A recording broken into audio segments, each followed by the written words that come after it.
Start by pulling down on the shifter here, and then you're going to want to remove this little metal clip. It's best to use like a small flat blade screwdriver or a screwdriver of some type to push from the side right here, and then just push forward and it should slide right off. And then from there you'll be able to slide up the whole shifter knob upwards. If you don't have one already, make sure to get a plastic panel removal tool.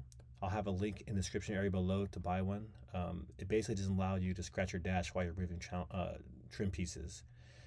Next step, make sure you press your e-brake in, and then you're going to want to shift the vehicle to a neutral or drive position in order to lift this panel up.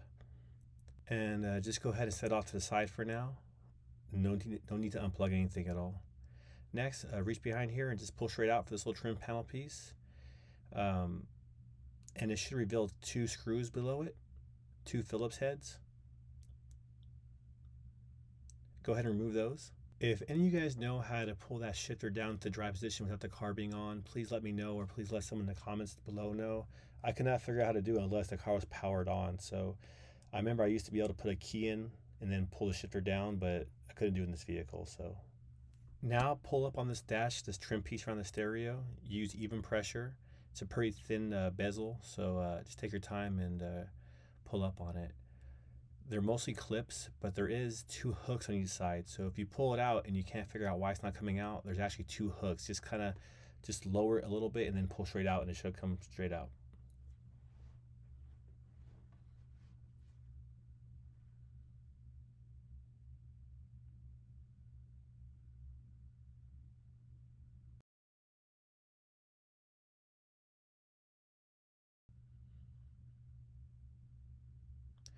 That should reveal some more screws for you, just to the right and left of the stereo.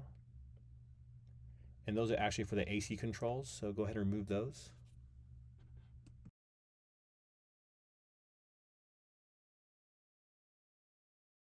That panel is now held in by clips only. The AC controls, go ahead and pull straight out, and you can disconnect it. The Molex plug, just press down the tab and pull straight backwards, and it'll pop right off. Just like so.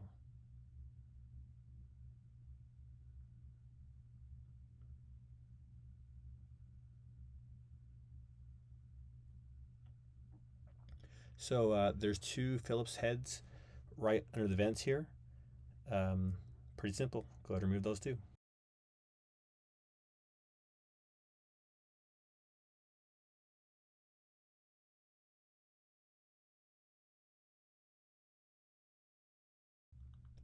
So now you're going to want to pull out this trim piece that's covering the vents. It can come out in one piece, but mine decided to come out in multiple pieces, which is fine. It's just 2 vents and then the trim piece. So go ahead and plug that. I believe it's a hazard switch right there. And the vents are held in by little tabs.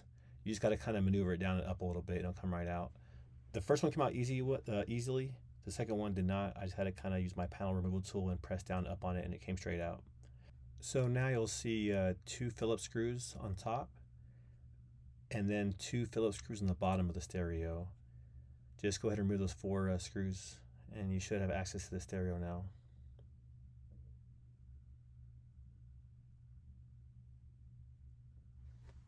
If you guys need the wiring diagram for the stereo, I also have a video on that, and also the speaker color codes and the wiring for that. Just look in the playlist, okay?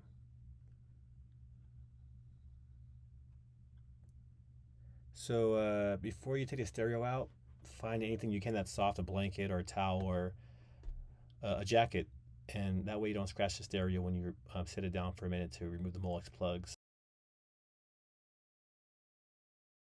So here's a look at the back of the stereo. If you're trying to install a new stereo, look in the link description. I'll have some parts for you if you want to install a new stereo. So like your wiring harness, your antenna adapter, your steering wheel controls, your kit.